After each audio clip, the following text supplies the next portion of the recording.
How's it going, ladies and gentlemen? My name is Rowlitz, and welcome back to a brand new video, guys. Today, we might have ourselves some Nintendo leaks, ladies and gentlemen. Yes, so coming to us straight from basically a bunch of different sources, including Andy Robinson from, which is, I think, like a journalist, insider type person. You got Central Leaks, you've got Stealth 40K, you've got a lot of people that are talking about this. But basically, here is a summary of all the things we've got today. So, potential Nintendo Switch 2 leaked renders.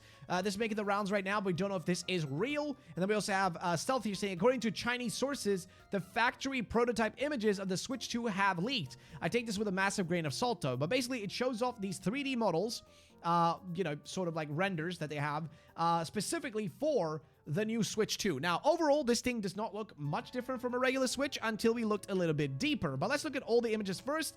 The biggest thing you'll see with the second image here is that the actual, like the little foldable, like, whatchamacallit, like stand would be longer, right? This is something that the regular Switch, the original Switch, I don't know how it is with the OLED. Maybe the OLED does have it, but I know for a fact that, like, the OG Switch, you look at it, right? It has just this, like, single little stand like that, right? It has this tiny little stand here that you can, you know, take off, take on, etc. Now, the thing is, right, this thing on the image here seems to show a version which is, like, much larger, which is perfect, because that's one of the issues with this. It's really flimsy. This one is extremely flimsy. If you put it on a table, it doesn't always feel like, you know, super, like, sturdy. And especially if you want to do any games where you have to tap the screen, then it just bounces, right? So having just a longer, like, piece of plastic there just makes more sense. It is the most logical, and I will get that Switch in a second again to make, you know, comparisons. But overall, that is one of the things that looks different here and actually would make sense. The next thing, though, is that there is a USB-C port. There is a turn-off button, of course, you know, like the same kind of, like, I guess, positioning for the turn-on, you know, the power-on button, as well as the volume up, volume down button. There's also like a little like indicator button right here, as well as a headphone jack, which would be great. There's also a port here for the actual games, so that's still there. The Joy-Con sticks look different though. So these ones would be apparently magnetic, right? We've heard from previous posts and previous information, previous like actual leaks and stuff that we've heard from, is that these Joy-Cons should be like supposedly, like this is again no guarantees here, they're supposedly meant to be magnetically attached, right? That's at least what we've heard, is that they're supposed to be magnetically attached to your console. But also, if we go to the original post here about this, as well as read what he says here, he says, we've either hit the hardware fake period of Switch 2, or this is real, and the dam has burst. We have no way of knowing. I don't think anyone expected Switch's successor to be significantly different from it, which is true. This doesn't look necessarily very different from the Switch, but there is some other information we have about this, though. So, first of all, photos of Switch 2 factory prototypes have leaked on the Chinese website, and here's what the updates have been saying. So the CAD renders may not be legitimate. It wasn't stated that the renders were mock-ups. However, the original poster was a 3D modeling enthusiast, so it's possible that this that should be considered. Nevertheless, the two photos depicting actual hardware are likely real. Now, what is he talking about by actual real hardware? Well, if we scroll down here, there is these images as well. There's this image of a board, an actual board, as well as a plastic casing for the new Joy-Con modules, right? At least if this is real, right? So this could be legitimate. This could be the actual, like, you know, like the board and the back plating of the upcoming Nintendo Switch 2. Again, there's no confirmations of it, but it could be real. As for the actual models, though, these could be fake, but what we do see here is a comparison between the original Switch screen, the size of it, versus the new screen, right? How much bigger it will be. And it is a significant increase, I will say. It does look relatively larger, which would be great. And I would love that. Next up, though, we have another view of the actual, you know, console. This one's a bottom view, which, again, shows just like that same, you know, USB-C port you're used to. But the fact that we have a USB-C port on the top now, which is perfect, because that means you could be able to charge it from the top while, you know, like, you know, while using it, instead of having it only on the bottom, which is kind of annoying. And that's one of the complaints people had with your OG Switch, right? Again, we see the same view from the top, nothing new there. Moving on down here, we have the Joy-Cons, which, again, would be different now. They would be seemingly magnetic, at least based on what these images have, you know, are sort of implying. But again, there's no guarantees for this, right? There's no actual guarantees, and I don't know if there's been any further updates on this. If you look at down here, like any further post, there hasn't really been much. There is these images, though, which are also part of this, and I think this is like the coolest one we've seen, is this one. So as you can see here, this seems to have some sort of magnetic, like a magnetic way of attaching itself rather than what we're used to. So if we take a Joy-Con, right, let's just grab a Joy-Con real quick. The way Joy-Cons normally work is very similar to this, right? It looks very, very similar.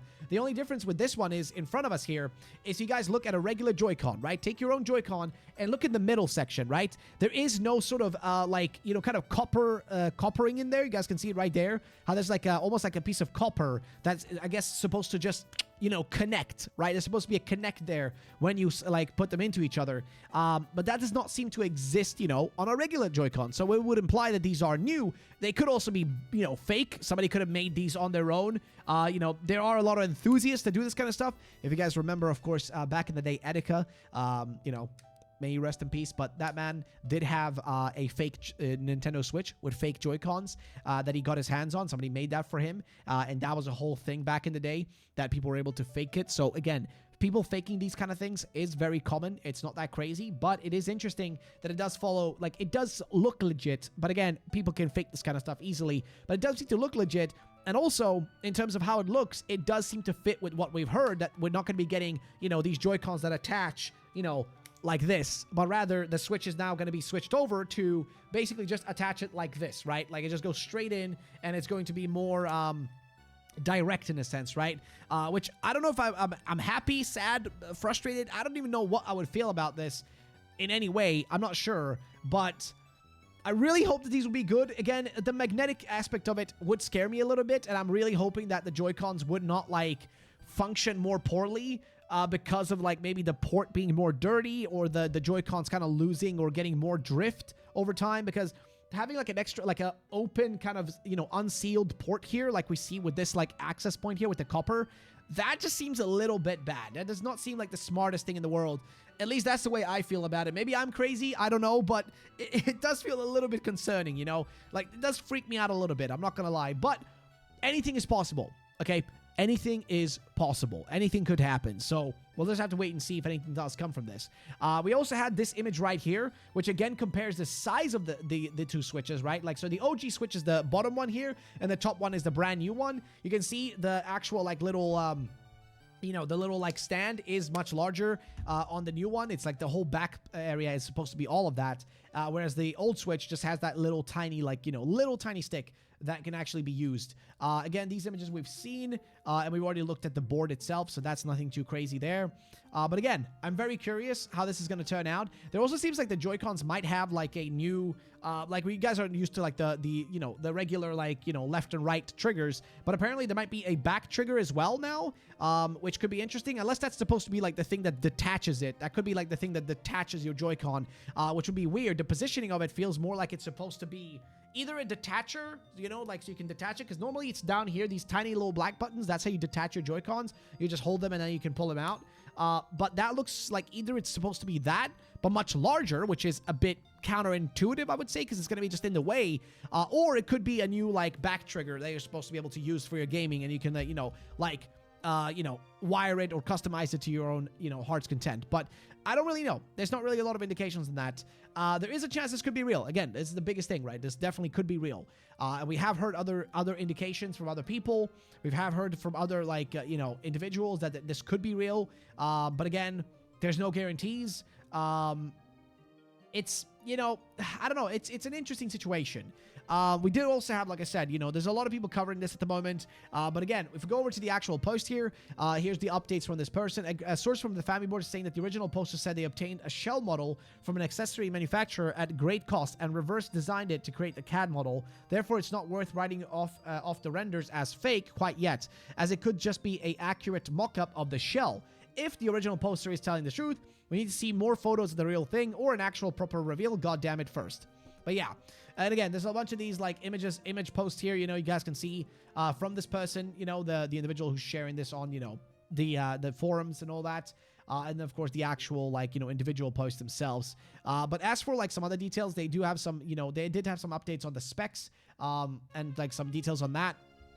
In terms of what's supposed to be in here, I think I heard that it's supposed to have 12 gigs of RAM. It's supposed to have 12 gigs of just RAM straight up, usable. There's also supposed to be 250 gigs of internal storage. So I'm hoping that's not true. I'm hoping that's going to have a larger storage space inside. That would be great if we could. Like, I mean, games nowadays take up so much space. I know Switch games not as much, but still, you know, I'd love it if I could just on the actual console install far more things than having to like shove in, you know, my SD card right away as soon as I buy this thing. You know what I mean? That would just be shitty, especially with some games being larger and hopefully this thing being faster, you know, the new one being faster and all that. So you guys can see right here, it says, I guess 6 gigabytes times 2 of LPDDR5 memory at 7,000 megatransfers per second. So yes, like I said, 12 gigs of RAM, 256 gigabytes of internal storage at 2,100 megabytes per second. Then as well as, like, I think there was another thing indicator, which is like there is supposed to be two, as we already saw from the models, there's supposed to be 2 specific USB-C ports, which is great. Other than that, I don't really remember much of the other stuff. The dock is supposed to be kind of, I guess, different from the original, more sturdy, as far as I'm aware, but again, I could be wrong. So you guys can see right here some details. HGGU1100 is the actual console itself. Left Joy-Con, right Joy-Con, then the HGGU, 1130 is the dock. Then apparently we have, like I said, 12 gigs of RAM, 256 gigs of internal storage. We're also supposed to have a audio chip model from Ruiwu. There's supposed to be an NFC reader model from NXP, which is, I guess, internal one. Built-in microphone. It's a CMB MC mic, sorry. Dual cool fans model. And then you guys can read the models here if you want to. Copper gaming heatsink. Fair enough. Video signal conversion. Display port to HDMI. Ooh, okay. Must be chip model. So, interesting. So yeah, just regular. Network chip model is roaming, and then microcontroller chip model is ST Microelectrics. So again, it's just a lot of just a lot of very specific tech related things here that, if you're really into, I guess, the audio chips in games, maybe you'd be more interested in it, but there's not really much else I can tell you about it on my end. Overall though, the latest update that we have seen is this right here, that yes, the person who did make who has these 3 models is somebody who's an enthusiast in this kind of stuff. However, the actual molds that we've seen could be real, but again, there is no guarantees. However, there is a bigger thing to talk about. So, Liam Robertson, if you guys do not know who Liam Robertson is, well, guess what? Liam Robertson is, gonna jump over to his, actual Twitter, but he is a sort of video game insider of sorts. Not really insider, but he is a video game enthusiast, and he covers a lot of news and stuff like that. And well, guess what? He said apparently Liam Robertson has been saying that lots of developers apparently got invited to Nintendo of America yesterday. So this was basically on the 16th, right? So today's the 18th as I'm recording this, but apparently a bunch of them got invited on the 16th to go and visit Nintendo of America. And here we guys can see the actual tweet where he said this, where he basically said, seems a lot of developers got invited to Nintendo of America yesterday, and people are just wondering, yo, what does this mean? And apparently, reading down here, video game researcher Liam Robertson has mentioned on a social media network, Blue Sky, that a number of developers descended upon Nintendo of America headquarters yesterday. These developers appear to be smaller developers, and speculation is mounting online that may have been invited to see the successor to the popular Nintendo Switch console. It is not yet entirely clear why they were all invited, but this seems as a plausible explanation. So yes, it seems like that could be the case. Again, Liam is a trustworthy source, so I would listen to what he has to say. And if you look down here, there is another piece of information. Random. Limited Run CEO visits Nintendo and acknowledges great partnership. Again, very odd that, that it's just true. A lot of companies have been invited, right? Like, not just a single developer. The fact that a lot of companies were invited and, seem to be, something is going on, right? Something is happening at Nintendo right now, and it probably has to do with the Switch 2, right? It makes sense with the Switch 2 to get announced now, and then have, a little bit of a period of promotion, just like they did with the original Switch, right? They announced it around, September, October, and then it was released in March of next year or the year after, right? So this is about the perfect time for him to do that. You have about 6 months then to do promotion, advertising, production as well. Keep in mind, you also have to produce these things as well. So it would just make the most amount of sense. And all these posts and stuff, we'll see if it ends up being real or not, but I am curious to see what you guys think about it. And then finally for today, guys, we have this post right here from 4chan. It is a Pokemon leak of sorts, so let's see what it has to say and what it talks about. Now, this person says, what to expect in the next few weeks. And then says, reliable sources have told me some information for the next few weeks regarding Nintendo and Pokemon. Moving on, he says, apparently, Pokémon Legends ZA trailer will drop on the 25th of September. No presents, it will be tweeted out the day before and will drop the usual time Pokemon infos do drop. So around 3 p.m. The next day, right? 3 p.m. my time, but maybe a different time for you guys if you're not in Central Europe like myself. Moving on, it says that the trailer contains starters. Apparently, Piplup, Snivy, Scorbunny. That just sounds like the ones that I saw, like, Soul Silver Art talking about yesterday. But he says that characters, customization, and gameplay of the city will also be shown. So that seems like reasonable things that would be shown off in a trailer. Merch is already being produced for these starters for 2025. We'll be getting new forms, but that won't be revealed until the game drops. No Mega Evolution for these starters. Okay, no Mega Evolution. Interesting. That would be really weird if they didn't do Megas for the 3 starters, but merch is already being developed and produced for these starters for 2025, which would make sense. We've already seen indications of Kalos merch already appearing in Pokemon centers in Japan, so that is possible. Release window is now scheduled for spring 2025, will be mentioned in the trailer, full date revealed during the February Presents. Early purchase bonus also revealed, Dratini that is capable of evolving into Mega Dragonite. Okay, interesting. Mega Evolution works differently in this game. No held item, but will be revealed in this trailer. No new Megas are shown, though. Okay, cool. Not saying that there's not new Megas, but no new Megas being shown, though. Switch 2 announcement on October 8th. Okay. That's not that far away, if true. You know, not far away.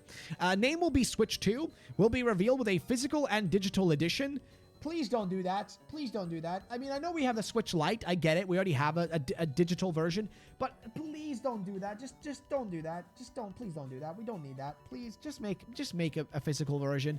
Like, for the love of God, Nintendo, like, you just have these tiny chips, man. They fit into these tiny spots. You don't need to take that away. You're not, like, it's not a disk drive that you're removing, okay? Come on. Like, let's be real. Oh, jeez. Okay. Apparently, it's going to have a $400 price tag for digital and $450 for physical. Oh, sweet mother of God. I don't know, bro. Okay. Listen, I just don't want a digital and physical split. Just keep it all physical. Just keep a physical version. Why would you even need to make another one like that? Like, I get it. Just make a future Nintendo Switch 2 Lite instead, okay? And that just makes more sense than launching it like this. I would hate this, but I get it. I get it. Some people would prefer that cheaper option, but realistically, it's just unnecessary. But okay, fine, whatever. $450 though. It is pricey, but it falls into the range of like a Nintendo. No, sorry, it falls into the kind of that range of, I guess, where the OG Switch was at. But also, it falls into that range of being still cheaper than most other like handhelds right now. Because if you want to get like, because I will say like this, and you guys can disagree as much as you want to, and you can bitch and complain. I still think that the Steam Deck, the ROG Ally Z1 Extreme, and the Lenovo Legion Go are all better consoles than the Nintendo Switch. Like, hands down. They can all play freaking games that are all, like, on PC, right? You can play emulated games, you know, without too much trouble, without too much hassle. I mean, could you do it on this thing too? Yes, but you gotta hack it. You gotta go through a massive fucking process to get to that point, which is honestly just annoying, and you have to spend more money to get a special, like, device. My point is, it's, like, just easier to use a Switch, a Steam Deck, or a ROG Ally, or a Lenovo Legion Go over this thing. And also keep in mind, this thing is limited to just Nintendo games. You barely have enough third-party games on here. If I want to play, shit, I don't know, God of War. God of War is now on PC. I don't need to have a PlayStation to play it. But guess what? If I want to play it on the go while I'm going around, doing my thing or living my life or, out on a trip or a vacation and, I'm sitting on a bus, I cannot do it on this thing. This thing does not have the power for it and also does not have the accessibility for it whatsoever. You are limited to whatever Nintendo puts out on the eShop, and that's it, right? You don't have the accessibility in here. And honestly, for $450, I would genuinely take a Steam Deck over it. Like, I would. Let's be honest, guys. Be honest to yourself and be honest to me. When do you guys actually touch this device if you're not playing Pokemon or Mario or Zelda? Like, realistically speaking. I mean, sure, of course, again, I'm probably talking to the, I'm talking to you guys, but obviously, there's always going to be a few of you or a bunch of you that are going to be like, hey, I play Splatoon, or hey, I play Octo Traveler, bitch. Don't you dare tell me that I do not use my Switch. You're probably right. You probably do play a lot of games on it, but realistically, a lot of us, especially for me, this is a Pokemon machine. I don't use this for anything else besides Pokemon because there just isn't those games that I enjoy normally playing. Right now, I'm enjoying Black Myth Wukong. I love that game. I think Black Myth Wukong is a fun game, but I cannot play that on my Switch. I wish I could. I really wish. I would prefer it if I could just go be in bed and be like, yo, this is great, but I can't. That's unfortunately the reality of it. So I don't know, man, 400 to 450. it's a decent price. It's still cheaper. And, you know, I guess if Nintendo can really pull off a banger of a console here, and they can make it of the power of a Steam Deck or stronger than a Steam Deck, and, you know, the level of like a ROG Ally, if they can achieve that and actually allow us now to get games like, you know, games like Elden Ring, games like Black Myth Wukong, games like, I don't know, there's so many more that can, you know, that exist that you can just, you know, start listing up. If they can actually put these games on the Switch too, brother, I am all on board for it. I will pay that $450 if it means I can actually enjoy other games than just Pokemon on it. Either way, it comes in black and white. That sounds like one of the posts we've seen. Released also spring 2025. Okay. 3 first-party titles revealed alongside it. One is an open-world Mario game. We've heard that before. And trailer will be 18 minutes long, roughly. And then the guy also said underneath this post, he also said, you know, save this before I delete it, because it's going to be deleted soon. So yeah, again, I'd love to know you guys' thoughts and opinions on this, all in the comment section down below, because I don't know, guys. I want to know what you think. Do you think it seems legit? Seems fake? What are your thoughts? Let me know in the comment section down below, and I'll be seeing you guys in the next one. Peace out, and bye-bye, ladies and gents.